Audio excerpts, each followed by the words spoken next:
Hola, ¿qué tal a todos? Esta es la clase de used to. Use como verbo significa usar en presente y en pasado se escribe used y significa usaba. Cuando usamos used más la preposición to, el significado es solía o acostumbraba. Entonces podemos concluir que used to expresa hábitos o costumbres que solíamos hacer pero que ya no realizamos. Aquí tenemos en pantalla 3 oraciones en español.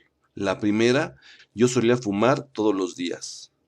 La segunda, cuando él jugó fútbol americano, él solía ser agresivo. Y oración número 3, nosotros solíamos trabajar el domingo.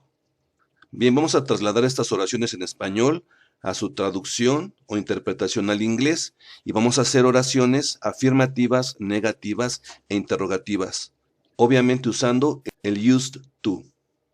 Vamos con la primera oración que dice, solía fumar todos los días. En afirmativo, esta oración queda de la siguiente forma. I used to smoke every day. Notamos que en la estructura hay un pronombre personal, en este caso es I. Está el used to, que significa solía. Está el verbo smoke, que es fumar, y está en su forma base. Y está every day, que es todos los días. Esta es la estructura para que podamos usar el used to en forma afirmativa. Vamos ahora a trasladar esta oración a negativo. Veamos cómo queda la oración. I didn't used to smoke every day. Yo no solía fumar todos los días. Vemos la estructura de la oración. Tenemos un pronombre personal que es I. Tenemos un didn't, que es la negación. Recordemos que en la forma completa es did not, pero usualmente encontraremos la forma contraída, didn't. Tenemos el used to. Este verbo use está en su forma base y el verbo de la oración afirmativa está en pasado, por eso tiene la D. También vemos en esta oración que tenemos el complemento que dice smoke every day. También el verbo se encuentra en su forma base. Traslademos esta oración a su forma interrogativa y queda así. Did I used to smoke every day? Vemos nuevamente la estructura de esta parte interrogativa y notamos que el auxiliar did está al inicio de la oración, obviamente para indicar que es una pregunta y después el pronombre personal. Lo demás, pues bueno, tenemos el used to, nuevamente el use en interrogativo es sin la letra D, solamente su forma base, y bueno, smoke también queda el verbo en su forma base y el complemento everyday. No olvidemos el question mark, que es importante para indicar que es una pregunta. Tenemos que analizar tanto la oración afirmativa, negativa e interrogativa, dónde usamos el used, cuándo usamos el use, dónde vamos a poner el auxiliar para la pregunta. Todo eso es muy importante que lo analicemos para que podamos tener ya una estructura que podamos utilizar en otras oraciones. Vamos con la segunda oración.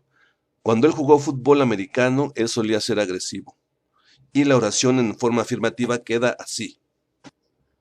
When he played football, he used to be aggressive. Cuando él jugaba fútbol, él solía ser agresivo. Vemos aquí la estructura. La parte de when he played football es como un complemento, pero donde empieza ya el uso del used to es aquí. Tenemos un pronombre que es he, el used to. Obviamente, siendo una oración afirmativa, lo usamos en su forma de pasado, que es used, y culminamos con el complemento. Chequen bien esta estructura y ahora vamos a convertirla a su forma negativa. When he played football, he didn't used to be aggressive. Cuando él jugaba fútbol, él no solía ser agresivo. Checamos nuevamente la estructura. Tenemos el when he played football, que es un complemento en la oración, y aquí en el he didn't es donde estamos haciendo la negación para poder concluir que él no solía ser agresivo. He didn't used to be aggressive. Vamos a convertir esta oración a interrogativo y nos queda de esta forma. When he played football, did he used to be aggressive? Cuando él jugaba fútbol, ¿solía ser agresivo?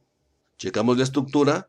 When he played football, complemento de la oración, did he used to be. Did es el auxiliar que nos anuncia que va a iniciar una pregunta. He, el pronombre de él. El use no lleva de, puesto que tenemos aquí en la oración un auxiliar que es did, por lo que el use no lleva de. Después continuamos con lo que es el complemento de la oración y cerramos con el question mark. Importante cerrar siempre con el question mark. Vamos a la última oración que dice, nosotros solíamos trabajar el domingo. En afirmativo queda de esta forma. We used to work on Sunday. Nosotros solíamos trabajar el domingo.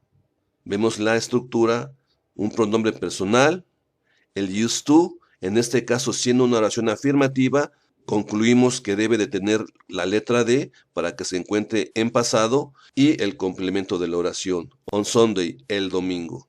Vamos a convertir esta oración afirmativa en negativo y nos queda así. We didn't used to work on Sunday.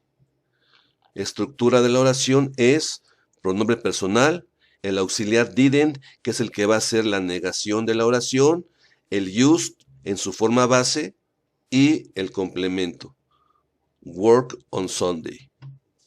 Continuamos con la oración en forma interrogativa y va a quedar de esta forma. Did we used to work on Sunday? ¿Nosotros trabajamos en domingo? Chequemos la estructura de esta última oración. Vemos que inicia con el did, que es el que nos anuncia que inicia una pregunta. El pronombre personal que es nosotros, we. El used to, obviamente, habiendo ya un auxiliar, automáticamente el use se le elimina la letra D. Y el complemento, work on Sunday. El verbo en su forma base, work. Y el question mark al final. Pues bien, estas tres oraciones que hemos realizado en afirmativo, negativo e interrogativo nos pueden ayudar para nosotros, usando estos modelos de las oraciones, podamos construir nuestras oraciones propias. Voy a mostrarte esta pantalla con unos colores en las letras para que podamos ver más bien el uso de lo que estamos explicando. Chequen. Pues bien, los veo en el siguiente video. See you next video.